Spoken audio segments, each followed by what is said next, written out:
Hey guys, what is up? Today we're going to be talking about the Yeswelder.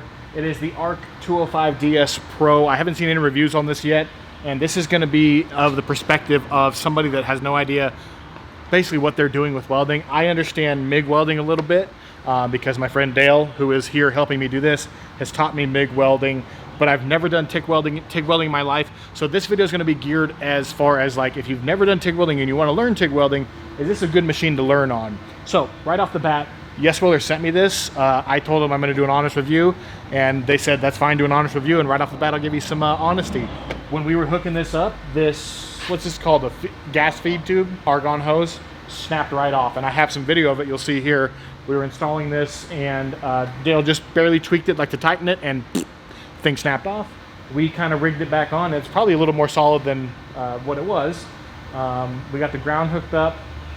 This machine, I think the perks of this machine as far as something to learn on is it's probably very beginner friendly because it's got a big old display on it. It's not old school where you have knobs you got to read. This has a nice big display. It's also really small, so portable wise it's very, very portable, although you do, I mean, and that might be kind of indicative that that tube just snapped right off. So right off the bat, first impressions, it's super duper tiny. You'll see here in some of this B-roll that it is like, it's the size, my phone is almost as tall as this machine. I mean, it is minuscule. So I think in the world of welding, there is a place for that where you need something in a very, very tight place and you don't want to carry around a huge machine. This could fit a certain purpose in a welding arsenal. But this is geared towards me not knowing how to TIG weld and learning how to TIG weld. And is this machine good for that? So you're gonna be right along the process. You're gonna watch and see if this machine is good for TIG welding. I'm gonna be wearing my Yeswelder helmet. We got the Yeswelder machine. We're yes men today. Also, you guys should check out Dale's YouTube channel. He has a YouTube channel I help him film stuff for. He works in this big metal fabrication shop. Well, he owns it, and he uses these old machines. But you see stuff like this that he works with and rolls metal, stuff like that. Really cool old machinery. This is an example of a thing like Dale makes at his shop. This is a big, huge driveway gates. So one on each side, and then the inside is like, looks like grass, but it's metal. It's really cool. Just so you know, we're in a place where real metal work gets done, okay? Here's another problem. The argon comes through there to shield the weld. That is completely plugged with some kind of sealant. I thought it was maybe like the stuff that I had like drilled out, yeah, and got chunks down in there. It's not. It's like a rubbery sealant. So I mean, gas is not going through that. Like that can't be how all of the guns are, right? Maybe they just no, simply defective it's unit. Completely useless. Yeah, It's not. I think it's clogged up to the hilt with stuff. It's completely unusable. So another problem with the Yeswelder. So we're gonna email Yeswelder and hopefully they'll send me another gun to test out. Yeah, you see, get a little this piece is, of it out. Yeah, this is like gummy and rubbery. Okay, skip forward. Yeswelder sent me out a different gun. We looked in here, we blew through it. This one does not suffer from the same issues as the last one. So hopefully this was just a one-off thing. The other one that was all just full of junk. So this one seems to be okay. We're gonna plug this in now, and we're gonna be hyper careful about this little plastic thing here to make sure that doesn't strip. I'm gonna keep my finger away from that piece. That's right where you want to put your hand. Yeah, I know. It needs to be snug. Okay.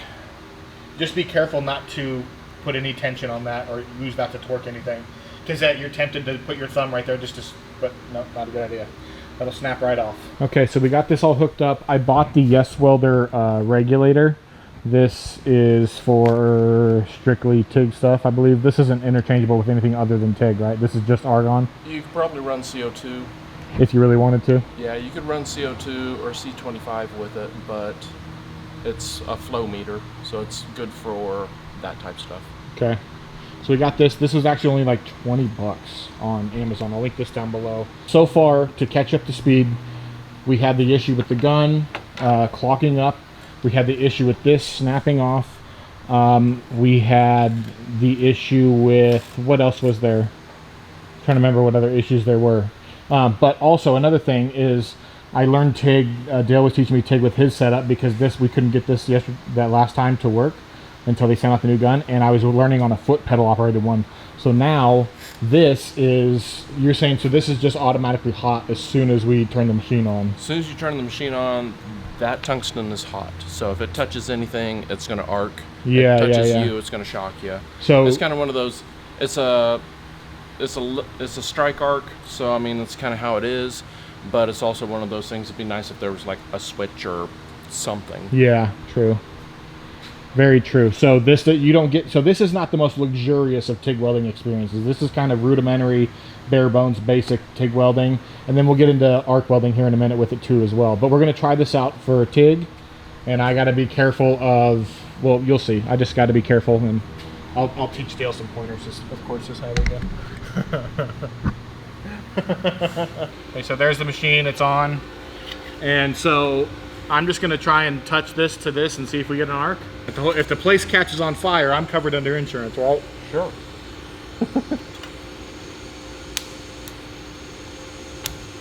It like sticks. Yeah, you're gonna have to strike it. You're gonna have to move. There you go. Slowly. There you go. Oh, there we go. Closer. Okay, let me close it off. Closer. Okay, so the motion is not dink, dink, dink. The motion is like whoosh, like a make a Nike swoosh kind of thing. It's a strike. Whoosh. Dang straight. I tell you freaking what.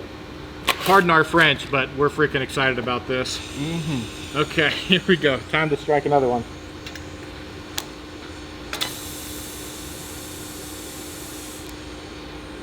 Okay. I got the method down a little bit. Also, when I want to stop the arc, I just pull up, you think? Yeah, just rip it away, I guess. Yeah? Okay, let's try that. I mean, I've never used a strike, but that seems, closing it like that is bad. Because that's how we did it with the foot pedal. We'd let off the pedal and let it sit. Right. And then you pull it off, right? Post flow. Right. Yeah. But this post flow is not a option, really. Yeah. Closer. There you go. Okay. So that's the puddle, and then if I just rip it away. There you go.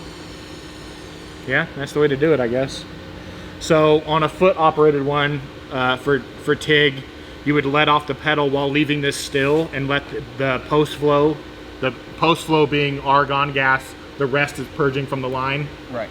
Well, it's shielding the weld so it doesn't get contaminated. Okay, I'm gonna turn this on. We're gonna see if we can melt some rod into here, and we'll show you this TIG weld that will Elvis will jump out of his grave.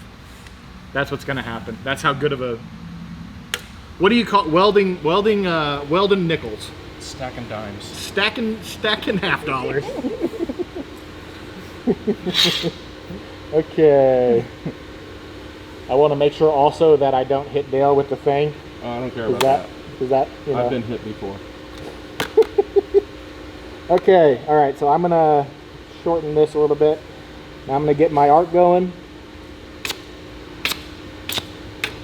A little slower. Oh, I don't have it on. There we go. Every time you got to turn this on.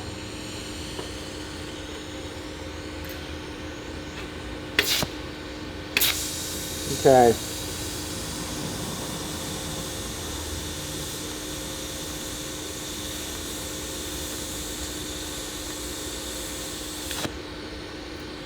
Okay, so that's a short little weld. It's something, right? It's like actually kind of surprising. It's like if Rosie O'Donnell worked with finger paints. Or Stevie Wonder. Or Stevie Wonder. Started doing finger painting. That's what it is. Okay, I'll do 4 welds in a row here, and we'll see if I get better and better as I progress. Let's try that, and then I'll show you all 4 welds. Okay. Closer. Like that. Get your puddle. There you go. Dab, move forward, dab, move forward. It's pretty stable arc. Yeah. It feels good. Like this, I feel like I'm in a good zone right here on this one. Yeah. Okay. That one felt a lot better, and there's no big booger at the end. That you're not going to be able to do anything about. It's just going to happen. That's a contamination because you can't post flow. Right. This one doesn't look like it got contaminated. Is it gonna get contaminated no matter what, or is it? Well, by leaving it there for just a second and then ripping it away real quick, might be okay. Might not be as bad. Okay. But I mean, we're not welding freaking rocket ships. We're not doing aerospace stuff, even though we're in the city for it. We're not doing airplanes and whatnot. We're not doing 737s, although I'm qualified to. You want to try now for the master. Now after Dale does, I'm going to show you my 4 welds, and then we'll see Dale's weld. You can see an amateur and then a pro.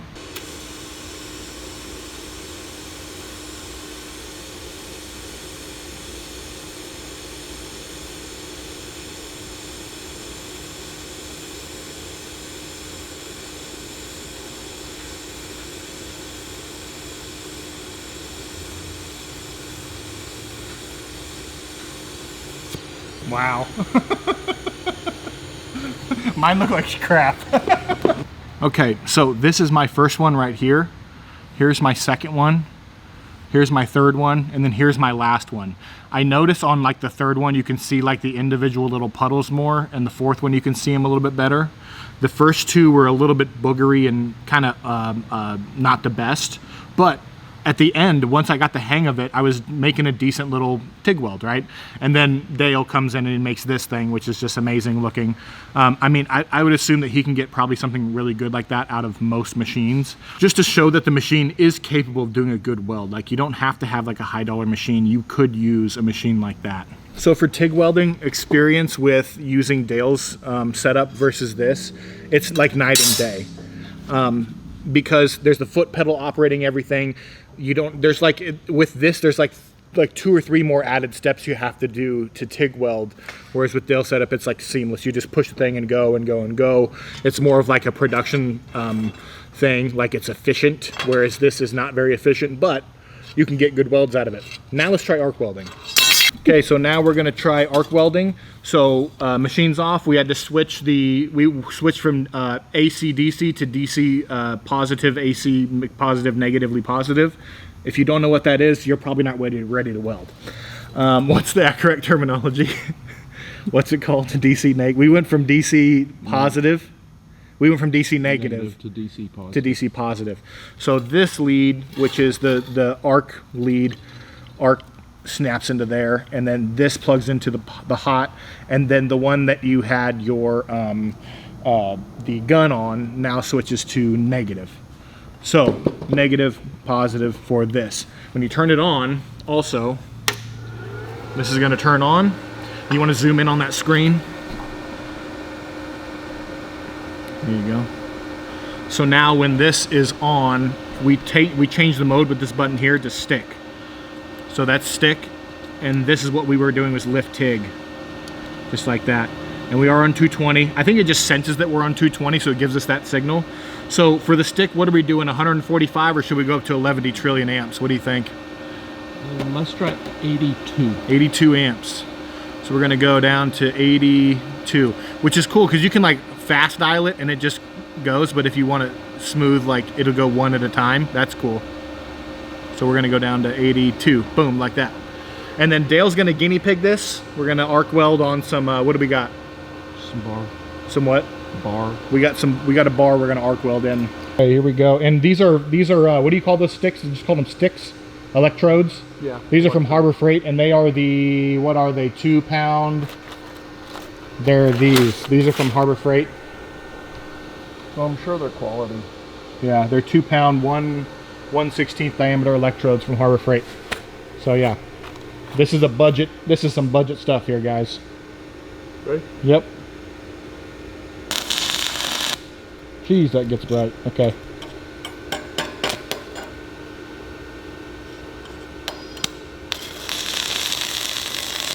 Ooh, I gotta feed that baby in quick. I'm just trying to. Does it burn up quick? Yeah.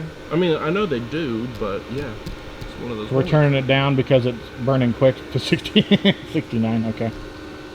All right, go ahead.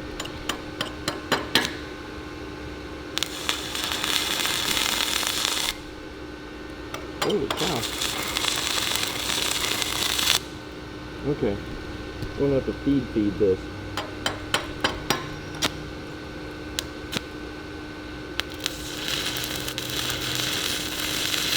Oh, I can see it like just burning through it like quick.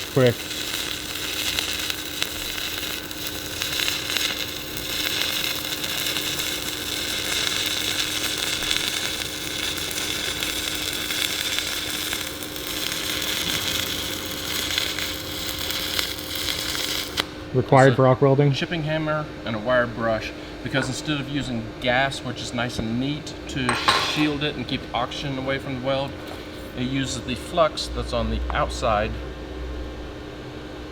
of the rod, and that shields it. Well, that turns into kind of a glass.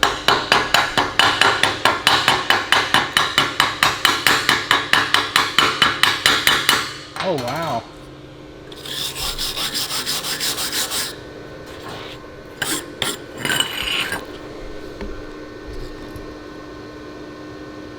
So is that a good weld, you think? That looks good to me. Probably not horrible. I don't do enough arc welding to really know, but I mean, I'm not holding my life on it, but. So in a situation where you needed a tight machine to get in somewhere and you needed a real compact package, you could take like 5 of those rods somewhere in that machine. Would it be handy of some sort? If you're doing really small stuff, these rods would probably be okay. I think this machine has enough power to do a bigger rod. I've got some bigger rod. Let me try a bigger rod. Let's try a bigger rod. We're going to try and run some 70/18 1/8 inch. It seemed to run this like Harbor Freight 16th of an inch. 16th of an inch fine. So we're going to go double, 1/8 we're going inch. to turn it up and get some real welds. Okay. And how much are we going to turn it up? 98. 98.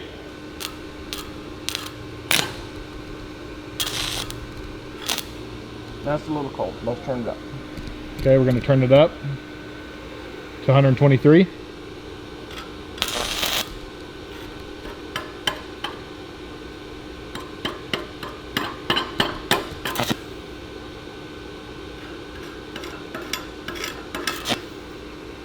Is that common with stick welding where it doesn't strike the arc? Yeah, if it doesn't strike and run immediately, it kind of forms a little glass bead on the end, and you have to break that off. I'm going to turn it up a little bit more for it. I'm going to go to 140.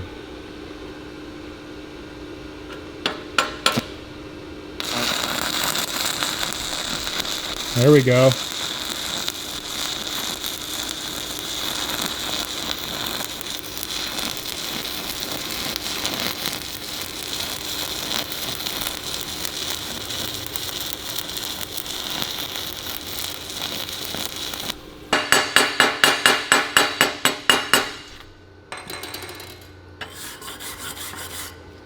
That's not. So that's not horrible. It started melting through the material. Yeah. Oh, definitely. It's more than enough powerful for something like, what's that, 10 gauge? 1/8 inch. Yeah. So, and that was at, what, 140? That was, yeah, that was at 140. Yeah. This was 200. No, you started at 90. But it wasn't doing anything. It wasn't happy.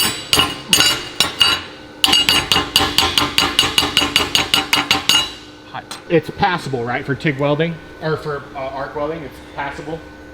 In a pinch, it does it. Yeah. As a production welder, ever would this fall into some scenario you could use it for? No. No, probably not. Yeah. You'd have to be in a real tight spot in a real tight place. I could see where it could have its. It could be just because it's like this way. It's like weighs nothing. 8.4 pounds. I think we looked up. You could probably loop that onto your belt and carry it up a ladder. Right. Which you wouldn't want to arc or TIG weld with it because you have to take the gas. Right. But if you're just arc welding and you're just using the 16th rod or even like a 3/32 rod, yeah, it'd be you could fine. even probably get a long enough lead to where you wouldn't have to climb up a ladder with that, probably. So what if you have to climb up the ladder with it? If you had to, then yeah, that would be the one to do it with. Okay. Yeah. Alrighty, let's give our thoughts here in just a minute and call it good. Okay, so Yeswelder Arc 205 DS Pro. Pros are going to be lightweight, compact, can do both things if I need it to. Cheap, like 150 bucks. Yeah. Very non-complicated. I guess that would be a way to go about it. Yeah, pros for you. Do you have any pros like goods? What do you think other than my goods? Not really. I mean, the weight and the portability is a good thing. The power was more than you thought it would be? The power is, on the arc welding, the power is really good. We didn't put a bigger piece of tungsten and turn it up. And keep in mind, we had it on, we were running 220 power to it the whole time. We didn't try it with 110. Yeah, true. Yeah, it wasn't, we weren't bottlenecked at all with power because you have 220 here at the shop. If you don't have 220 at your house, you probably can't get the exact same results as we did because we were running 205 amps. At least there was an A with a circle here, sign on here, so we're thinking it's 205 amps out of this thing, and probably getting actually 205 amps. It was burning hot. Yeah. So yeah, there's that. Cons. There's some cons for sure. And to be clear, Yeswelder didn't tell me. They said, here's the thing, say what you want about it, honest review. So we're giving them an honest review. Cons. The first gun was horrible. That first was, but it could have been just a fluke because the second one they sent out was fine. Right. We didn't have to do anything with it. We had to be mindful about screwing it in. Well, right, yeah. Be careful with with where the argon gas tube comes out when you're plugging that in. Don't torque anything, any pressure on that because that'll snap right off. Don't grab it there. Yeah. And then the gun was full of gunk. And what else was there? Oh, the pink. What do you call the pink tips? The tips? Oh, the 4, 5, and 6 tips. The ceramics. The ceramic. The six cups. They're called cups. Cups. The ceramic 6 cup was divoted inside, and even that one was divoted, but it still turned okay. Right. So it's not the best quality, but you're only paying $150. What other cons can you think of? It's not going to be a production piece. It's not a lifetime piece. Yeah, I wonder what the warranty is on these. Probably like a year. I don't know. Yeah. If that. But it's also one of those things that's, I feel like it's kind of disposable. And if it gets you for $150, if it gets you through like a job or two, it's well worth it. You're done. I mean, throw it away and get a new one. Yeah.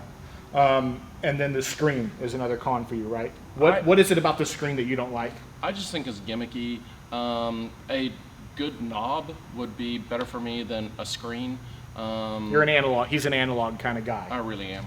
He's a Backstreet Boy kind of guy, and I am a. I don't know what's the new hot thing now. Oh, I don't know. I'm more Johnny Cash. Johnny Cash. You're a Johnny Cash kind of guy. I'm a Backstreet Boys kind of guy. So I think the screen's cool. Personally, I like the screen, but I'm not an experienced welder, nor am I a great welder, nor am I like. Have I tried a bunch of different welders? The only welders I've tried have been like Harbor Freight and this. I like Yeswelder. I like the hood. We've done a video on the hood. Dale's channel, we did one. It's got, 100,000 views now? Mm-hmm. It's doing really well. People enjoy that video a lot. So check out Dale's channel if you want to see a review of the Yeswelder hood versus his ESOP Sentinel A50. That's a great video. People love that thing. And he's going to be reviewing their FluxCore. The FluxCore Pro, the 135 Pro. Does it have a screen on it and stuff too? It does. Oh, gosh. Which, I mean, I'm not mad about the screen. I just think it's that much more to break. It is. That much more to get screwed up. I mean, once that thing gets dented, scratched, whatever, where a knob is just, it's a knob.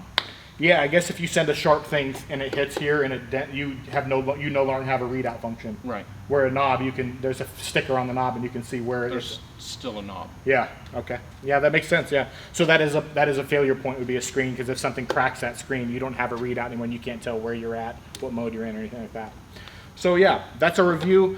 $150. I'll link it down below. There are some pros. There are some cons. Could it be for you? It could. For me, it definitely would have a purpose for me.